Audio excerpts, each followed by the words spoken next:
এ তো দেখছি পিঁপড়েদের রাজ্য। আমি জাদুর চশমা।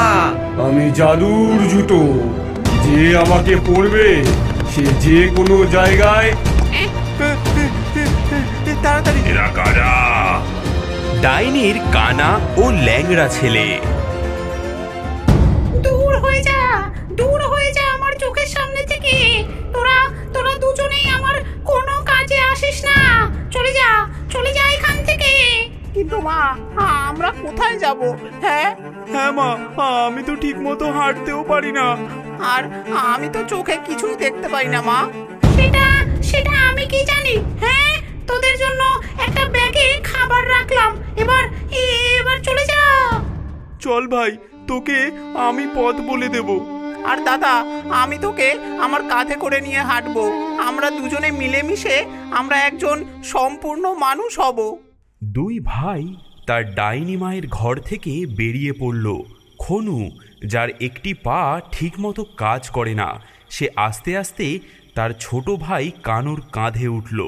আর অন্ধ কানু, যার চোখে পৃথিবীর আলো পৌঁছায় না, সে তার প্রিয় বড় দাদাকে কাঁধে নিয়ে যাত্রা শুরু করলো।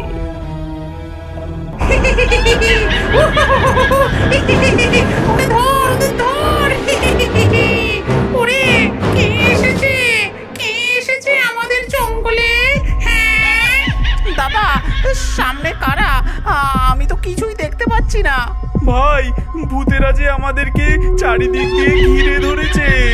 ওরে, এই এই পঙ্গু দুটোকে আমরা আমাদের খেলার পুতুল বানাবো। ওদের ধর, ওদের ধর। দাদা, দাদা, আমার কাছে একটা বুদ্ধি আছে। আমার কথা মতন কাজ কর। হ্যাঁ, ওহে ভূতের দল, আমরা আমরা তোমাদের রাজার খোঁজ করছি যে। হ্যাঁ, রাজার খোঁজ? কিন্তু কেন? আমাদের মা, যিনি একজন অনেক বড় ডাইনি, আমাদেরকে তিনি পাঠিয়েছেন ভূতের রাজাকে একটা গুরুত্বপূর্ণ খবর দিতে। হ্যাঁ, খুব জরুরি খবর কিন্তু। হ্যাঁ, কি কি খবর? কি খবর? কি খবর? সেটা শুধু আমরা রাজাকেই বলতে পারি। তোমরা আমাদের পথ দেখিয়ে দাও দেখি। হ্যাঁ, চলো চলো তাহলে রাজা মশাইয়ের কাছে। এই এই দুই মানুষ, এরা কারা? কেন এদের আমার কাছে আনা হলো? হ্যাঁ, মহারাজ, এরা বলছে ডাইনি নাকি এদেরকে পাঠিয়েছে আপনাকে একটা জরুরি খবর দিতে। মহারাজ, আমাদের মা জানিয়েছেন যে কাল রাতে তান্ত্রিকেরা মিটিং করেছেন। তারা সব ভূতেদেরকে ধরে বন্দি করে রাখার পরিকল্পনা করেছে। কি তান্ত্রিকেরা আমাদেরকে ধরতে আসবে? এ কি বাজে কথা গো! হ্যাঁ মহারাজ, তবে আমাদের মা বলেছেন একটা উপায় আছে। হ্যাঁ, কি উপায়? যদি সব ভূত 3 দিনের জন্য লুকিয়ে থাকে তাহলে তান্ত্রিকেরা চলে যাবে। হ্যাঁ। হ্যাঁ, চমৎকার চমৎকার, তোমাদেরকে ধন্যবাদ ভাই, আমাদেরকে বাঁচানোর জন্য। এই এই পুরস্কারটা দয়া করে তোমরা নাও। ওহে সব ভূতের দল, ওহে যে যেদিকে পারো শিগগির লুকাও। এই আমি ঢুকলাম এখানে। আমি এখানে।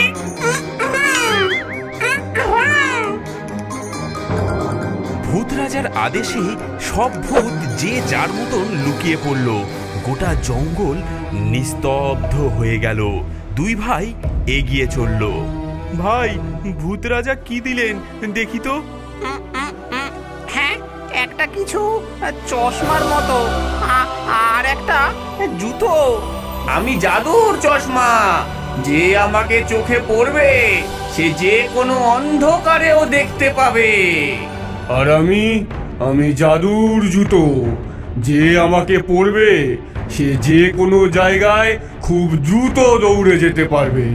দাদা, আমি এই চশমাটা পরি। আর আর ভাই, আমি এই জুতোটা পরি। দাদা, আমি সবকিছু দেখতে পাচ্ছি, সবকিছু দেখতে পাচ্ছি আমি। ভাই, আর আমি খুব দ্রুত দৌড়াতে পারছি। আমার পা যে একদম ঠিক হয়ে গেছে। হে হে। ভাই, এবার তুই আমার পিঠে ওঠ, এবার আমরা খুব দ্রুত এগোতে পারবো। ভাই অন্ধকার হয়ে আসছে, কোথাও আশ্রয় নিতে হবে আমাদেরকে। ওই যে দেখো, ওই পাহাড়ের গায়ে একটা বড় গুহা দেখতে পাচ্ছি। তারা গুহার দিকে এগিয়ে যায়, কিন্তু এটা আসলে একটা বিশাল দৈত্যের মুখ যে হা করে ঘুমিয়ে আছে। এই গুহাটা তো বেশ উষ্ণ মনে হচ্ছে। ভাই ভাই আমরা কোথায় যাচ্ছি? আমরা কোথায় পড়লাম? দাদা বাঁচা! দৈত্যের একটি গভীর নিঃশ্বাসে দুই ভাই দৈত্যের একদম পেটের ভেতরে চলে গেল। ছেলেরা, তোমরা দৈত্যের পেটে চলে এসেছো। আমরা সবাই এখানে বহু বছর ধরে বন্দি। না, আমরা এখানে থাকবো না। নিশ্চয়ই কোনো উপায় আছে এখান থেকে বেরোনোর। ভাই তোর কাছে কি কোনো বুদ্ধি আছে? যদি আমরা দৈত্যকে জোরে হাঁচি দেওয়া করাতে পারি, তাহলে হাঁচির জোরে আমরা নিশ্চয়ই বেরিয়ে যেতে পারবো। হ্যাঁ। কানুর কথা মতো সবাই মিলে দৈত্যের পেটে সুরসুরি দিতে থাকলো। এদিকে দৈত্য কাশি দিতে শুরু করলো। কানু আর খনু গলার পথ ধরে উপরে উঠে খনু নাকের কাছে সুরসুরি দিতে লাগলো। কি হচ্ছে? কি হচ্ছে আমার গলায়?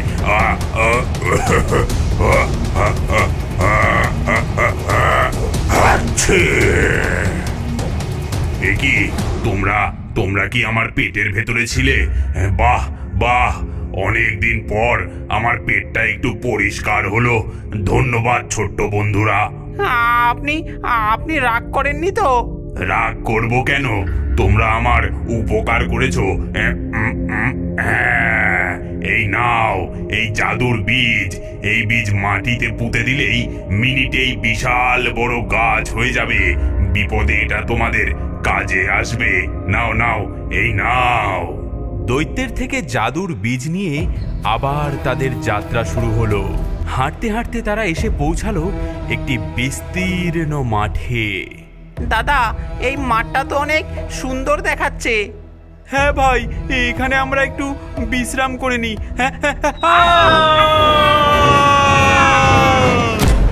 দাদা, আমরা কোথায় এসে পড়লাম? তো দেখছি পিঁপড়েদের রাজ্য। দাঁড়াও, তোমরা কারা? আমাদের রাজ্যে কি করে এলে? চল, এদেরকে রানীমার কাছে নিয়ে যাই। ধর ধর, শিগগির ধর। পিঁপড়েরা ওদের দুজনকে ধরে রানীর দরবারে নিয়ে গেল। মানুষের বাচ্চারা, তোমরা আমাদের গোপন রাজ্য দেখে ফেলেছো। এখন আর যেতে পারবে না। কিন্তু আমরা তো ভুল করে এখানে এসে পড়েছি। সে যাই হোক, তোমাদেরকে এখন এই কুঠুরিতেই বন্দি থাকতে হবে। সৈনিকরা, এদের নিয়ে যাও। পিঁপড়ে সৈনিকরা তাদের একটি অন্ধকার কুঠুরিতে বন্দি করে রাখলো। ভাই, এখন আমরা কি করব? এই কুঠুরি থেকে বেরোনোর তো কোনো পথ নেই। দাদা, দৈত্যের দেওয়া সেই জাদুর বীজ। হ্যাঁ হ্যাঁ ভাই, সেটা তো মাটিতে পুঁতলেই বিশাল বড় গাছ হয়ে যায়। কানু জাদুর বীজটি কুঠুরির মাটিতে পুঁতে দিল। সঙ্গে সঙ্গে একটা বিশাল বড় গাছ গজিয়ে উঠল, যা সোজা ছাদ ভেদ করে উপরে উঠে গেল। চল দাদা, এই গাছ বেয়ে আমরা শিগগির উপরে উঠে যাই। হ্যাঁ, শিগগির চল। তাড়াতাড়ি। আরে, বন্দিরা পালিয়ে গেছে। তোরা কোথায়? তাড়াতাড়ি আয়। শিগগির ওদেরকে ধর ধর ধর ধর। ভাই, তাড়াতাড়ি তাড়াতাড়ি, আমাদের ধরতে আসছে। তারা দ্রুত গাছ বেয়ে উঠে গর্তের একেবারে উপরে উঠে গেল এবং উপরে উঠে তারা দ্রুত সেখান থেকে পালিয়ে গেল। ভাই, আমরা পালিয়ে এসেছি। দৈত্যের বীজ আমাদেরকে বাঁচিয়ে দিল। হ্যাঁ।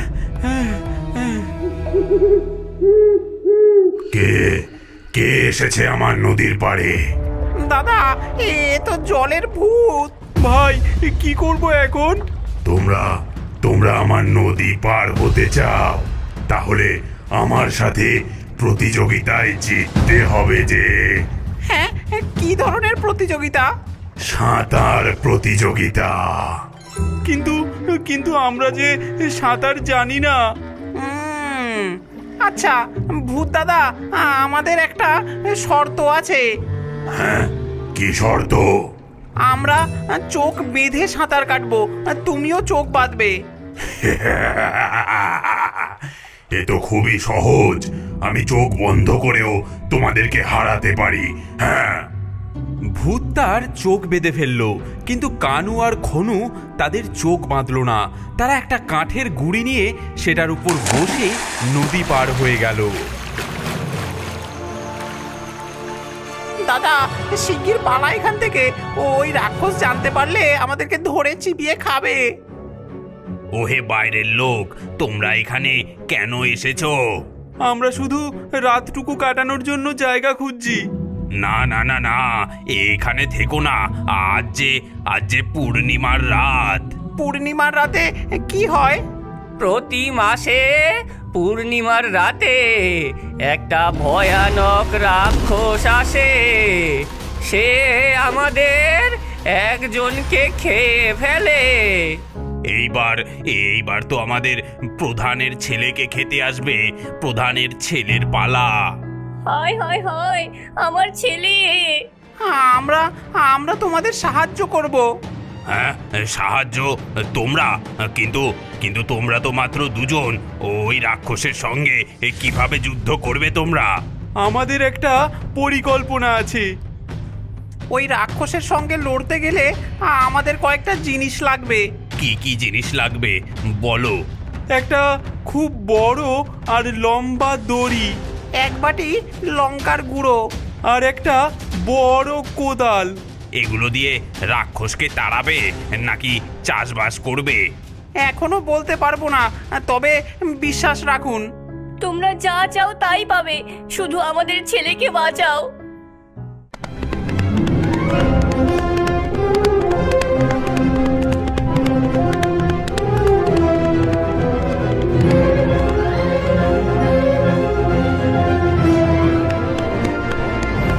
রাত গভীর হতে লাগলো।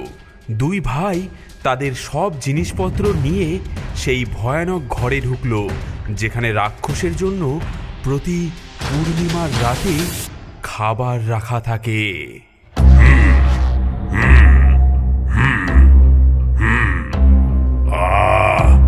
কি সুন্দর তাজা মানুষের গন্ধ বেরোচ্ছে। আজ আমার পেট ভরে খাওয়ার দিন।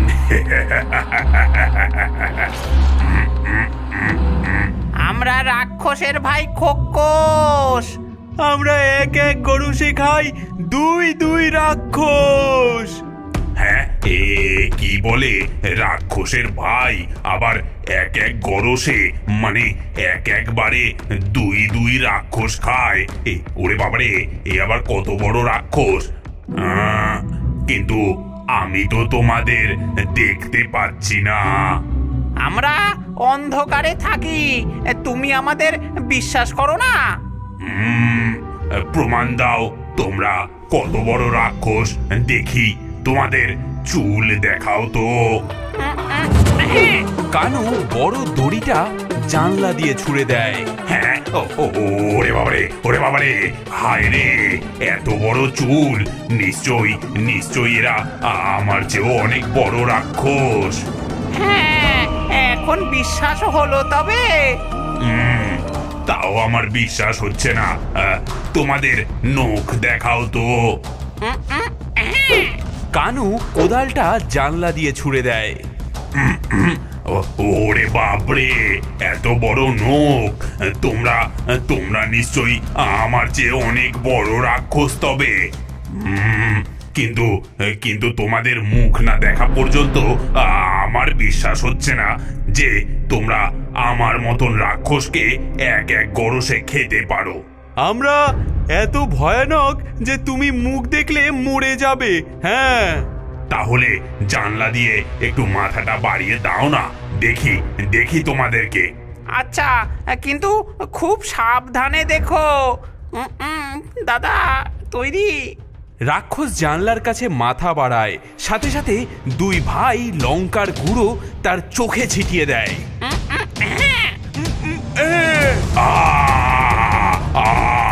আমার চোখ!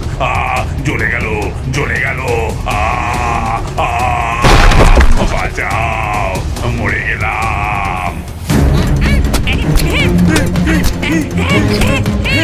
দুই ভাই মিলে কোদাল দিয়ে রাক্ষসের ওপর আঘাত করে রাক্ষসকে মেরে ফেলে। ওগো, রাক্ষস মরে গেছে, রাক্ষস মরে গেছে। আমার ছেলে বেঁচে গেল।